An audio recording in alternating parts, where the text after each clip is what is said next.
Artigo 5 da Constituição Federal. Inciso 6. É inviolável a liberdade de consciência e de crença, sendo assegurado o livre exercício dos cultos religiosos e garantida, na forma da lei, a proteção aos locais de culto e às suas liturgias. Inciso 8.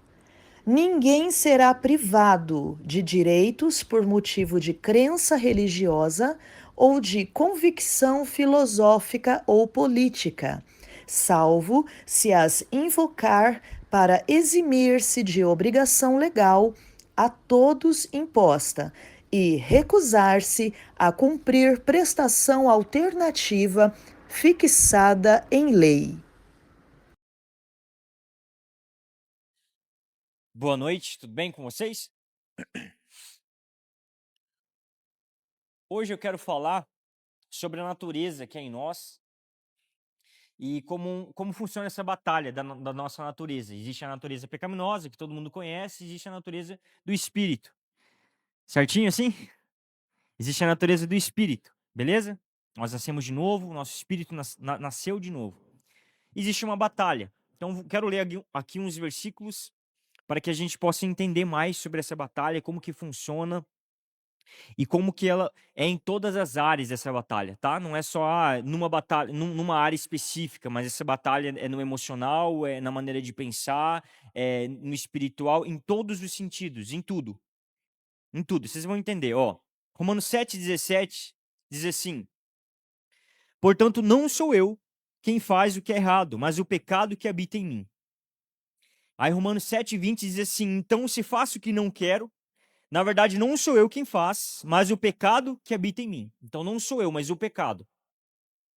Olha que interessante. Se a gente for lá para em Gálatas 2:20, diz assim: fui crucificado com Cristo, assim já não sou eu quem vive, mas Cristo vive em mim. Essa parte, quero falar sobre essa parte aqui hoje. Só que num versículo está falando, ó, não sou eu não, é o pecado que habita em mim. Só que num outro livro, Paulo também escreveu, falou, não sou eu, mas Cristo vive em mim.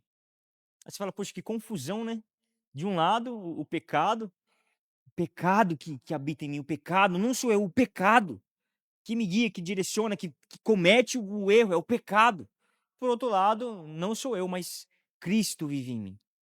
Então existe uma batalha, a gente tem que entender o seguinte: não existe em cima do muro, tá, gente? Ou é o pecado, a carne que há em você, guiando, direcionando, cometendo todas as coisas da vontade da carne mesmo, ou é o espírito. Entendeu? Ou é um ou é outro. Não existe, não, eu faço as minhas vontades e eu tenho as minhas escolhas, os meus desejos, eu sou livre. Não, não é isso. Não é assim que funciona. Você acreditando ou não. A gente tem que entender que existe a natureza pecaminosa dentro de você e essa natureza, ela tem o total poder, total capacidade de guiar a sua vida. E isso em todas as áreas. A gente vai ler, eu separei algumas áreas aqui e vou falar um pouquinho sobre elas. Mas em todas as áreas o pecado está ali, ele pode contaminar aquilo. Porque quando o pecado entrou no mundo, a gente tem que entender que todas as áreas foram contaminadas da nossa vida. Todas as áreas, não tem uma única área que salva. Tá bom? Não existe uma área que você fala assim, Deus, essa área que eu não preciso do Senhor, porque isso daqui eu consigo sozinho. Não existe. Todas as áreas foram contaminadas pelo pecado. Não existe uma única área que salva. Não existe. Eu vou falar até mesmo da área espiritual. Os mandamentos de Deus, tudo que vem de Deus, se entra em contato com a nossa carne, a gente peca, a gente erra, a gente falha com algo que aquilo que Deus nos deu. Vocês vão entender.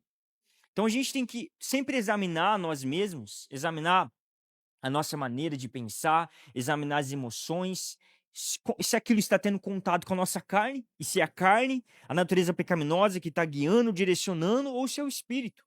A gente tem que examinar nós mesmos. Não é para ficar examinando os outros, tá? Olhando o outro, é olhar a si mesmo. Tá bom? Todo mundo entendeu? Eu quero ler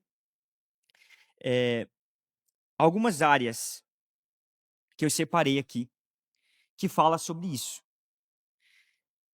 Sobre se pode ter contato com a sua natureza pecaminosa ou sua natureza espiritual. Primeira área que eu coloquei é a sua maneira de pensar, que é a área mental. Você tem que entender o seguinte, ó, a maneira de pensar que você tem, isso é carne, tá? Carne não é, não, carne é drogas, isso, aquilo. Não é o que você diz, é o que está escrito, tá? Não é o, não, e carne é isso. Fofoca não, fofoca de boa, isso daqui é errado. Não é assim que funciona. A gente não é a nossa moral, é a moral divina, é a moral de Cristo, é a moral de Deus, é que Ele estabeleceu, que Ele colocou. A gente é guiado por isso, pela palavra que Ele colocou, que Ele estabeleceu. Não é a nossa, é a que Ele estabeleceu. Então a gente tem que entender que carne é a nossa maneira de pensar. Eu separei uma aqui. Nossa maneira de pensar. Ou é a carne, o pecado que habita em mim, ou é Cristo que vive em mim. E a gente tem que escolher, gente. A gente tem que escolher. Eu penso assim, beleza, eu vou continuar pensando assim, a carne vai continuar guiando meu pensamento, ou eu vou falar, não, Deus, eu não aceito mais isso. Me guie, mude a minha maneira de pensar, me direcione, me capacite a fazer a tua vontade, não a minha. Porque é uma batalha, gente. Se a sua maneira de pensar guia, direciona a sua vida, a sua maneira é a carne, tá, gente? A maneira pecaminosa é o pecado que vive em você. Mas existe uma luta. Porque não tem que ser isso que tem que guiar a sua vida, mas Cristo vive em você. Não sou eu, mas Cristo vive em mim. Então, nossa maneira de pensar, ela foi contaminada pelo pecado, tá? Esses dias eu até conversei com umas pessoas sobre isso, que elas tomaram algumas decisões, e essas decisões foram decisões erradas, que levaram, sabe, gente, tipo aqueles dominó, né? Quando você derruba um, é dominó, né? Que cai um monte, já, dominó, né? Aí essas pessoas foram fazendo isso. Eu cheguei para elas, o Espírito Santo falou, ó, foram decisões que elas tomaram, eu orei e tudo mais.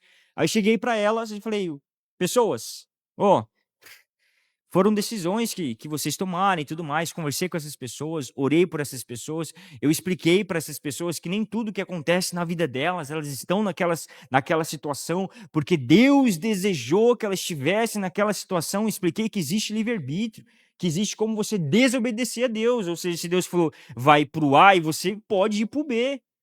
Deus não força. Então existe a desobediência. Aí eu falei, ó, existe livre-arbítrio, existe desobedecer, existe você fazer a sua vontade, não fazer a vontade de Deus, existe você tomar a sua decisão, e a sua decisão não vai te levar para os melhores lugares, você tem que ver a decisão de Cristo. E eu expliquei para essas pessoas de início aceitaram, sabe? De início elas aceitaram isso que o Espírito Santo mandou eu falar. Eu falei, ó, é isso. Aí elas aceitaram. Eu falei, amém, tremendo. Aceitaram, entenderam? Que não é Deus colocou ali, pronto, um teste, uma aprovação, mas entenderam que escolhas que tomamos sem consultar Deus. Nossa maneira, nossa tomada de decisão está contaminada pelo pecado. Então é ou o pecado que vive em você, não eu, mas o pecado que habita em mim, toma decisão, ou não eu, mas Cristo que vive em mim, toma decisão. Não existe em cima do mundo, a gente tem que entender. Gente, a minha vida ou é carne ou é Cristo, ou é Cristo ou é carne. Não existe, não, eu tô. Ou você está crescendo em Deus, se desenvolvendo em Deus, e é Cristo na sua vida, ou é carne. Não tem outra coisa, não tem outro caminho, é isso. Então, até mesmo a tomada de decisão está contaminada pelo pecado, a gente tem que reconhecer isso. Então, as minhas tomadas de decisões, ou é carne, ou é Cristo. Ou é pecaminosa, não é mais o pecado que habita em mim, não é mais Cristo. Ou seja, toda a glória para Ele também. As nossas decisões são falhas, é dele não. Aí eu conversei com essas pessoas de início, aceitaram, tremendo. Depois de um tempo, eu voltei a conversar com essas pessoas novamente. E essas pessoas chegaram para mim com toda a humildade do mundo e falaram: Lucas, não foi as nossas tomadas de decisões. Aí por dentro eu falei: puxa vida, eu achei que elas tinham aceitado, sabe? Tipo, poxa, amém, amém. Cristo falou, Cristo revelou. Mas a gente tem que tomar cuidado agora na hora de tomar decisão. A gente tem que orar para Deus. A gente tem que orar para Cristo e falar: Cristo, qual decisão eu tomo? Porque eu aprendi que eu posso tomar decisão errada. Eu tinha que ficar tão feliz, mas às vezes acontece, né? Eu já sei o que é. Aí eles citaram outra religião, não posso falar aqui na internet, mas eles citaram outra religião e falaram que essa outra religião fizeram alguma coisa para eles, por isso que eles estavam assim. Eu falei, puxa vida, nunca é nós, né? É Deus que. Tô aqui por causa de Deus. Eu falei, não, é por causa de você.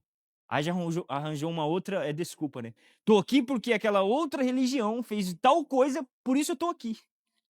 Não, ela não, as pessoas não aceitaram que: "Não, eu posso tomar a decisão errada". Aí eu falei: "Beleza".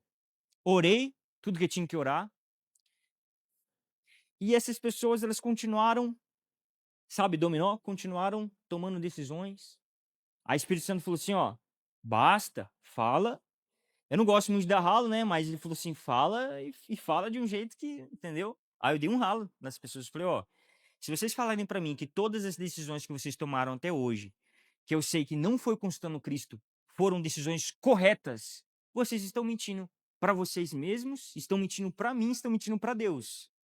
Porque toda decisão que você, olha para vocês, examina vocês, todas as decisões que vocês tomaram, toda decisão que eu tomei até hoje, decisões sem consultar Cristo, lógico, se vocês falarem que foram decisões corretas, todas as decisões que eu tomei sem consultar Cristo foram decisões maravilhosas. Você está mentindo para você mesmo, para mim e para Deus.